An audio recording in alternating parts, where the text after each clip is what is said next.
the minimum amount of time that you can comfortably write a half hour of television, in my experience, is 3 weeks. That's the minimum. We frequently do it much faster than that, but not comfortably. If we go shorter than that, we really are in crisis mode, and we can and do all the time write less time than that, but we can't do it comfortably. In the 3-week model, here's how it breaks down. Week 1, talk about the story. I say, all right, tell this story to our group of writers here.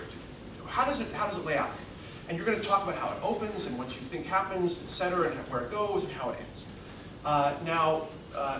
Generally what you find is it doesn't go as well as you hoped. Right? This is just par for the course for all of us as writers. It's worth embracing. It's a trial and error process.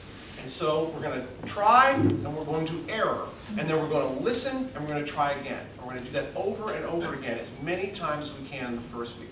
You'll pitch it, you'll get the feedback, people will redirect you, you'll try to get you're going to use the writers like a focus group and try to understand what is it that they're looking for, how should this change. You only get a week to do that. We're going to try to get as much debate and as much generation that first week as we can. At the end of the week, that debate is over.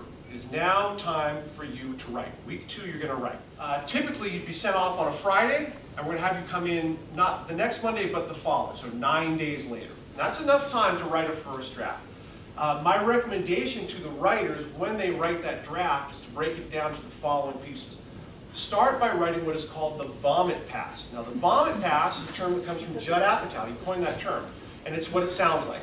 It is a draft that you do without editing yourself whatsoever. You know, people talk about writer's block. Writer's block is essentially when the critical side of the brain outweighs the generative side of the brain. Generative is when you're just flowing it out like this. Critical is when you're sitting back going, is that good or isn't that good? Don't do the generative and the critical at the same time, or you'll become paralyzed. If you start to generate and then you think, well, that probably won't work, you're going to be stuck here on page 1 forever. Don't do the critical at all in your vomit pass. Just simply look at your outline. What did it say? Interior kitchen, Michael comes in and he delivers the following exposition. Write interior kitchen, write Michael walks in, write what he says. Other character, what does that character say? First thing that comes out of your mouth, write it down. That's your vomit pass. Your goal is to get from fade in to fade out as quickly as possible.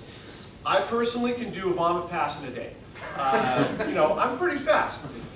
Some people it takes 2 or 3 days to do a vomit pass. It shouldn't take you more than that, though. If it does, you're not vomiting enough.